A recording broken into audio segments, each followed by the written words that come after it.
Hi, my name is Alyssa and I like to watch movies. And today we're talking Bugonia. Written by Will Tracy and directed by Yorgos Lanthimos, Bugonia follows two conspiracy theorists as they kidnap a CEO who they believe wants to destroy the Earth. Adapted from the South Korean film Save the Green Planet, which was recommended to adapt by Mr. Ari Aster, Bugonia really brings this magical realism element that centers the dueling spectrum of absurd comedy with social commentary. It is a movie that is made for cinema freaks like you and I, which means essentially you don't know what's really going on. Or do you? To say that Bugonia is probably my favorite film of the year might be an understatement. Guys, this movie had me chomping at the bit. I was frothing. I was foaming. I stood up at the end of this movie and I said, this is what the film girls, the film bros, and the cinephiles will all congregate around and go, yeah, this is cinema, babe. I would also be lying to you if I didn't tell you that I'm a bit of a Yorgos head. Yeah, what do you know about being a Yorgos head? Which unfortunately means that I'm in the camp of what can't he do? Say what you want, but this Greek man has a perspective that I find interesting, that I find delightful. My dog does not agree, as you can hear by the exasperated sighs. But you know what? She's just a dog. And this is not Dogtooth. Girl, don't talk about that movie. What I really like about Yorgos is that he has this etherealness to him that often touches on this absurd beauty of the quietness of life. And I think this quality is a lot more present in his more recent films like Poor Things, The Lobster, and definitely Bugonia, where they have this Art Deco gaudy oddness to it, mixed with this laissez-faire new wave aesthetic that I find really enchanting. And I hope this description is kind of capturing how I feel when I watch his movies, where I feel like I'm literally exiting my body and elevating to a new plane of existence. Brother. I'm also a big fan of Robbie Ryan, who is a cinematographer who I've had the pleasure of interviewing in the past for Poor Things. And guys, once again, he's created a beautiful film. Just like one battle after another, Bugonia was shot on, say it with me, VistaVision. And let me tell you, this movie, gorgeous, scrumptious. Everything about it is insanely beautiful, especially when we get to those stills at the very end. Yeah, I don't want to say too much more about this movie because it is in a way a bit mind-boggling to where I said earlier, it's you know what you know, but do you know what you actually know? Do you know? No. And then you're just hit with this stillness at the end where you're yeah. Bleak. Love her for that. But this has been Yorgos's whole thing. He loves to talk about the beauty and the depravity of being a human being alive on this beautiful earth. He's being alive is amazing, but we're destroying the planet, guys. My God. And honestly, he's such a Cancer for that. Oh my God, when is his birthday? I bet you he's a Cancer. Hold on one second. Oh no, he was born in September 23rd. That means he's a Libra. I don't know shit about Libras.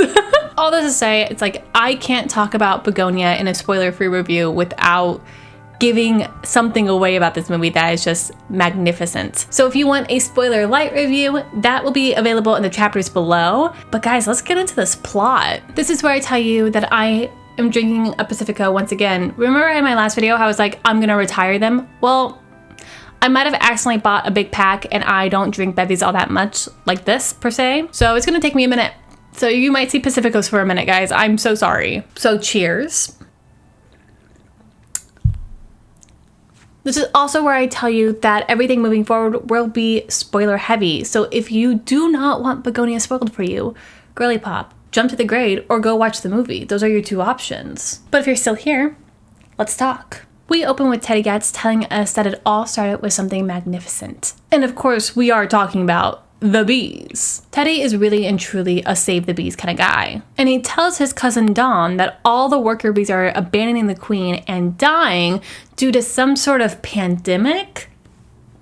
Don't mention that, please. But just like all pandemics, it was started by something alien. Don't know if you know this, but Teddy is a bit of a conspiracy theorist. And my knee-jerk reaction is to shut down and walk away. I don't want to entertain the idea.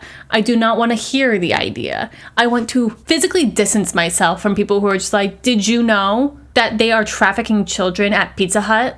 But girls, I bought a movie ticket, so I'm gonna watch this movie and I'm gonna tolerate this man. Teddy is played by Jesse Plemons, who recently just worked with Yorgos on Kinds of Kindness. And if you are unfamiliar with Jesse Plemons, girl, I don't know what to tell you. He's known for Friday Night Lights and Power of the Dog, I guess. I love women making movies, but my gosh, that was a bad movie. I did not enjoy my time. He's also married to Kirsten Dunst, so he is for the film girlies. Also, any opportunity I have to mention Interview with the Vampire, I will mention it because my God, do I bleed for that movie. In Lestat we trust. But luckily, we are not alone in the Struggle City bus. Don, who is played by newcomer Aidan Delbus, if I mistakenly said that name, please let me know. But Don is essentially the audience surrogate, meaning that he is us and we are him. And so anytime Teddy says something a little too off the wall, Don is like, I don't know about that one. But girls, today is the day, meaning we're gonna kidnap a CEO. But we're not just gonna kidnap any regular old CEO. No. We're gonna kidnap Michelle Fuller, who is the CEO of a pharmaceutical mega corporation. It's like the Amazon for pharmaceuticals. And who is playing Michelle Fuller? It's Emma Stone. Yeah, the muse of Yorgos Lanthimos. This is their 5th collaboration together, and she's producing the last few movies they've done. And like, she is committed to the bit. And I am obsessed with that for her. She said, I had a successful career, now it's time to get artsy. And she's getting artsy in a weird, fun way with a weird, fun guy. And I love this. I love the collaboration. I'm always gonna be sat down in the seat and I'm always gonna celebrate whatever they make. Once again, I am a Yorgos head and I am an Emma Stone stan. These are the hills that I'm willing to die on. With their trusty Jennifer Aniston paper mask and their hypodermic needles, Teddy and Don are ready to kidnap a woman. And you know what? Kidnapping actually goes pretty well. Yeah, pretty smooth for the most part. Quick, everyone into the getaway car. Met you at the motel bar. Stole the money and I took the key, and that was the last time you ever saw me. Once in the car, Teddy instructs Don that he needs to shave off all of Michelle's hair because that's how she communicates with her ship. Where's my hair? Your hair has been destroyed to prevent you from contacting your ship. What ship? Your mothership? Okay. Come on, guys, you should know this by now. Did you not read the manual that I sent to you? We have a time limit. We have to be on these things and move quickly. I also need you to know that, yes, Emma Stone did shave off her hair for this and was rocking a bald look for a minute.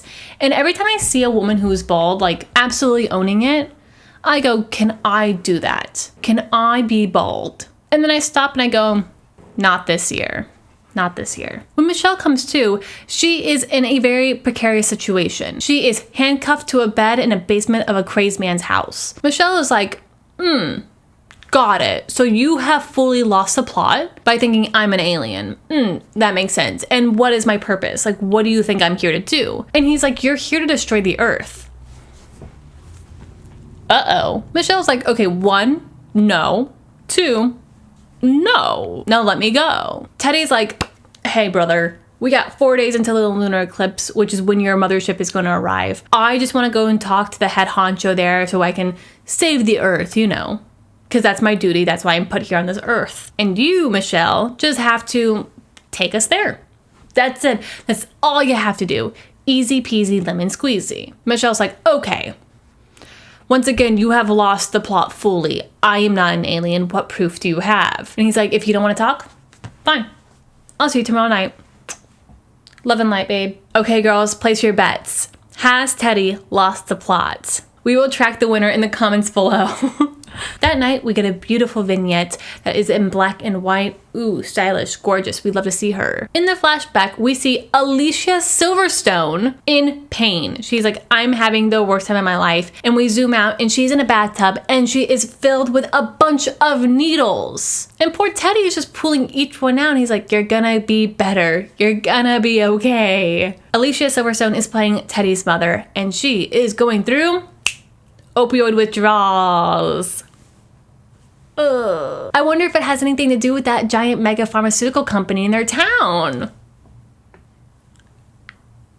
Now it is 3 days before the lunar eclipse, so the clock is a ticking. And we need to make some traction in our plan so we can get somewhere. In the basement, Michelle has realized that the only way she's gonna get out is if she plays into Teddy's plans. But she is not playing it convincingly. Teddy isn't dumb. Despite him being a little wackadoo, he isn't like dense. And so when he sees through Michelle's bullshit, he's like, hey, what if I broke this chair? Once again, Teddy is acting a little deranged. He's being aggressive. He is being a menace. And things get worse when he ends up hitting Michelle. Call the police. Don is kind of just standing in the corner watching all the stuff go down, and he's just like, I kind of just want to go vibe with the aliens in space. Like, I just wanted to leave the planet. I didn't sign up for all of this. And while I do feel bad for Michelle for being a woman locked in some man's basement, the greatest fear anyone could have, she does run a corporation that is like actively harming people. Like, it actively puts these people into shitty situations where they have to essentially work for this megacorp that is draining the life force out of their town. And even if they're injured on the job, they can't take time off because they can't afford to live without work. It's a vicious cycle of capitalism that is killing this tiny, tiny town. Hey guys, I don't like megacorps.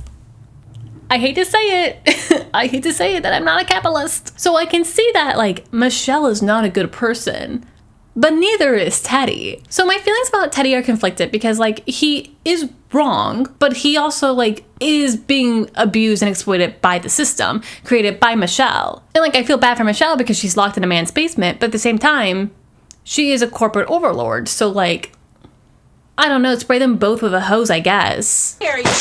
That night, we get another black and white vignette dream where Teddy is talking to Michelle in front of the mega corporation while holding on to his mom who's in a comatose state so she doesn't fly away like his 8.5. Michelle and her big farm boys are apologizing to Teddy and his family for the harm that their corporation has caused to their mother. They offer Teddy a payout and to do experiments on his mom to help her come out of this comatose state and hopefully heal and feel better in her recovery. And Teddy accepts. We are 2 nights away from the lunar eclipse and we need to hustle. Michelle still is not cooperating. So Teddy's like, okay, let's do some electroshock therapy. And you're gonna do it with a DIY setup you made? During the shock therapy, Michelle isn't really responding to the pain, and it dawns on Teddy that it's not his machine that's broken. No. She's just a high-ranking alien. Okay, so this changes the plan a little bit. Because she's a high-ranking alien, that means she must be treated with respect. And that means she can actually be someone who makes change. And so Teddy's like, we have to treat her better. We have to treat her with respect. We gotta treat her with a fancy dinner. This means candles, tinfoil on the windows, a secondhand dress from Teddy's mom with her name scribbled on the tag, and that good store-bought cake. During the dinner, in which Teddy has chained Michelle and her chair down to the ground so she doesn't go anywhere, things are going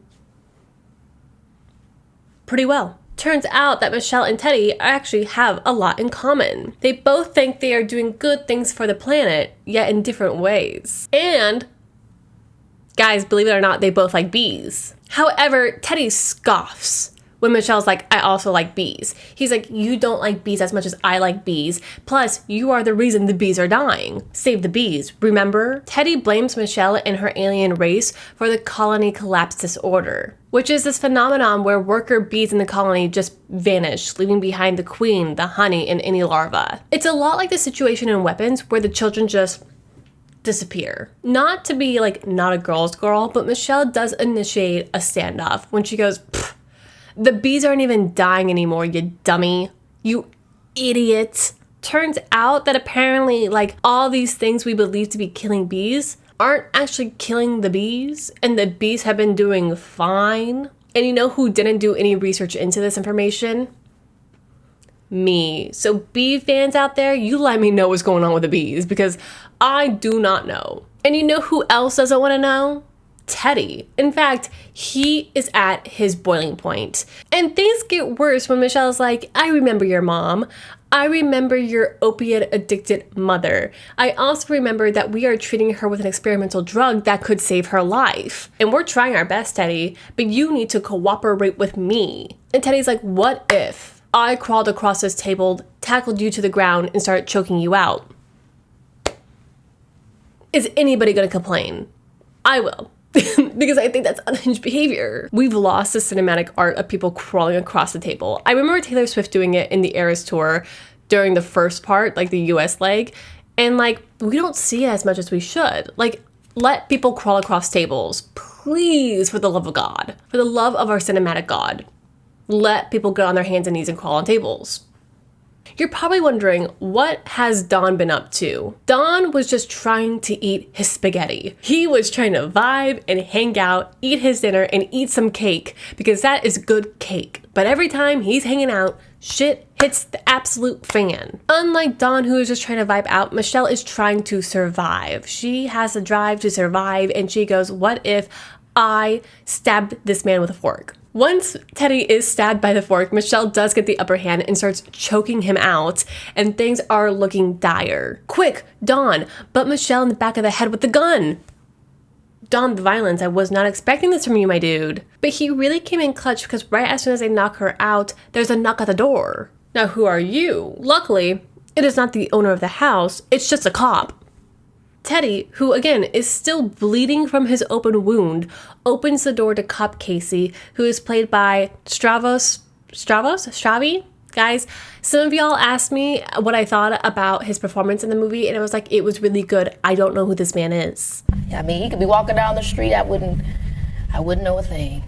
Sorry to this man. Tell me what I should watch to know who this man is. I would gladly watch it. But his character, Cop Casey, is essentially an old acquaintance of Teddy. I hesitate to call him a friend because we get some information that he might have SA'd Teddy in his youth. And what makes it worse is that he has entered Teddy's house and is like, what if I had some of your cake? Give me that coconut cake, please. Teddy has my sympathy. He has my empathy. I feel bad for Teddy. Like, I understand why he has kind of lightly lost the plot. While Cop Casey's in the house, Don has taken Michelle into the basement and handcuffed her back to the ground. Teddy knows he has to get Cop Casey out of the house and is like, hey, want to go look at my bees? While the boys go and check out the bees, Michelle comes to in the basement and wakes up to Don holding a gun. Understanding that Don is just here for the vibes, Michelle is like, hey, if you let me out, we will go to my mothership, we will go to space, we are going to vibe out with the aliens and the planets. I'll like even see Pluto. Don is like, okay, that sounds really great. Hey, do me one solid before I let you go. Tell Teddy I love him. And then he ends his life. Shotgun in the brain by Tobias Wolff. The bee boys hear the gunshot and Teddy goes, it's time for plan B. I'm gonna throw the bees at this cop. How did it feel, girls? Horrible, they say. When Teddy gets downstairs, he is horrified. He is shocked. He is pissed City Central. He looks at Michelle and he's like, what the heck a Rooney, dude? And she goes, hey, I know how to cure your mom. You know the antifreeze in my trunk? Yeah, actually, that has the secret potion that's gonna save her life. What are you waiting for, dog? Go for it. Because Teddy is in what I would call a vulnerable state, he believes Michelle and he does give his mother the antifreeze, which turns out to be antifreeze, and he kills his mom.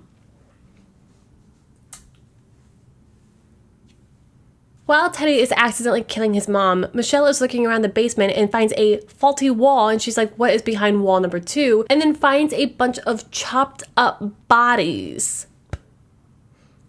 So Teddy's a serial killer. I'm gonna be really real with you guys. Team Lost the Plot is really winning here. When Teddy gets back, he is obviously very upset with Michelle and he's like, I'm going to kill you. And she's like, hey, I saw all your dead bodies back there. How many of the people in this giant 3-wing binder were actually aliens? And he says, 2. Teddy, why? Like, I'm so sorry, but Instagram is not a good way of identifying whether people are or are not aliens. Michelle, understanding that she is more than likely gonna die, is like, you know what, bro? You're right. I'm an alien. I'm just gonna take you to the mothership. Let's just get this out of the way, like, please. But to get to my mothership, we have to go to my office tomorrow, and we have to go through the closet because that is the portal to the mothership. Very interesting. Her plan that she has cooked up essentially is like, let's get as many eyeballs as we can on the situation so people realize that this man is cuckoo bananas bonkers. But Teddy doesn't care. He's like, girls, it is the night of the lunar eclipse. We have to hurry. Once they're in the office, all eyes are on them because obviously she's been gone for 3 days. People are like, the CEO is back. Explain. Teddy's like, hey, we gotta hurry this up. What do we need to do for this to activate? Michelle's like, I just gotta type this really complicated code into this calculator. It's not really a calculator. It's a teleportation device. Okay. Michelle looks at Teddy and she goes, are you ready for this? And he goes, yeah. And just in case things went south, I have strapped myself with homemade bombs. Teddy, everything you do makes everything worse. Stop. He goes in the closet and Michelle starts counting down slowly from 3, 2, 1. Bang! He explodes. Who would have thought that the homemade bombs were a bad idea? Michelle is knocked unconscious by Teddy's decapitated head and wakes up in an ambulance and she goes, is he dead? And the EMT is like, yeah, you're totally safe now. And she goes, good, got it. I gotta go do something real quick. And gets out of the ambulance while it's moving and runs back to her office and gets in the closet with the calculator and teleports to her mothership. So guys, I hate to tell you this, Team Teddy has not lost the plot, has won. Because Michelle is an alien. And she's not just any regular old alien, she is the leader of the alien race. How silly do you feel, you goose? While she's communicating with the other aliens who have gorgeously long hair, I'm talking Chappelle Roan long hair, like Gorgina. She's like, okay, so we lost one specimen that we were testing on, i.e. Teddy's mom. What about the other ones?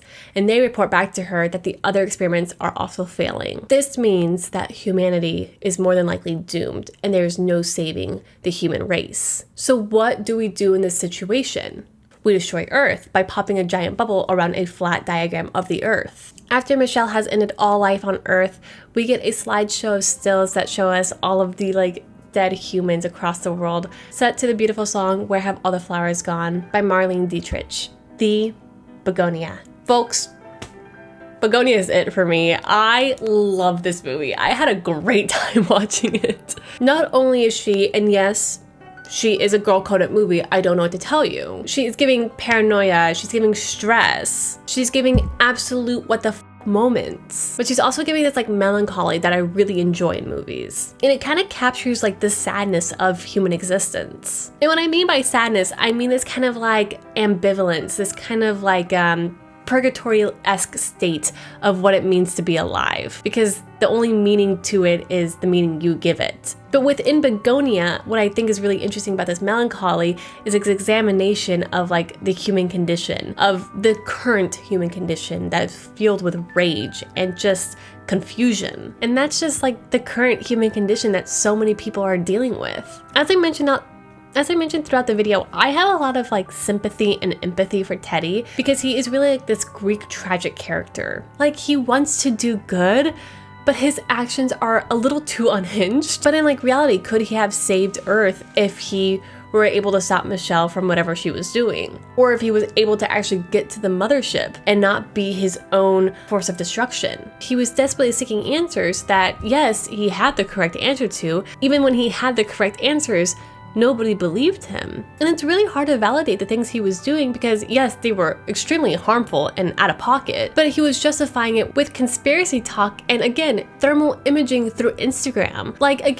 There's no scientific data behind it. It's just vibes. And I'm sorry, but vibes can only go so far. Look at Dawn. And that's kind of the underbelly of Bugonia. It's really chilling because it blurs the line between paranoia and truth to where you just don't know what's reality anymore. It captures this bizarre energy that I think is just permeating through our everyday culture, where people are just bickering at each other constantly because they perceive reality in very vastly different ways. And I think part of that is just this isolation that our country is currently in, and maybe this is a thing that's across the entire world. I'm just very much an American girly pop, so.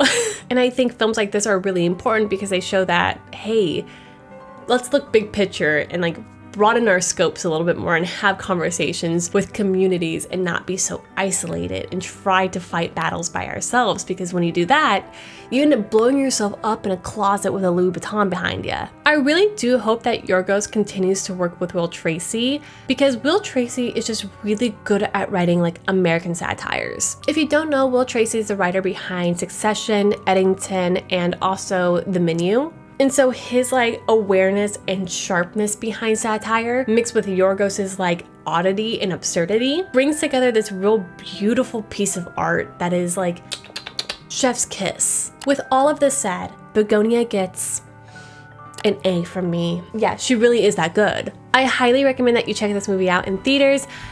Because one, the VistaVision is beautiful. I'm so sorry, like once again, the cinematography needs to be celebrated, so go celebrate it the best way you can. And I think it's just one of those really odd experiences that's really fun to experience with a community. But if you've seen this movie, I would love to know your thoughts on this in the comments below. Let me know what you think. Let me know what your grade is for Bugonia. And while you're down there, leave a like. It really helps out these videos. And if you're not subscribed, girl, what are you doing? You made it all the way to the end. Subscribe! And of course, if you want to see my reviews for all the movies that I'm watching, I do quippy reviews over on Letterboxd, and then I do like a weekly recap on my Substack, and then also just like quick snippets that you can digest over on TikTok. And all those links are in the description below, so check them out if you are interested. But that is all I have for you today, folks. Thank you so much again for making it all the way to the end. I guess we should kiss. But until next time, go and support your local movie theaters, and I will see you in the next one. Bye.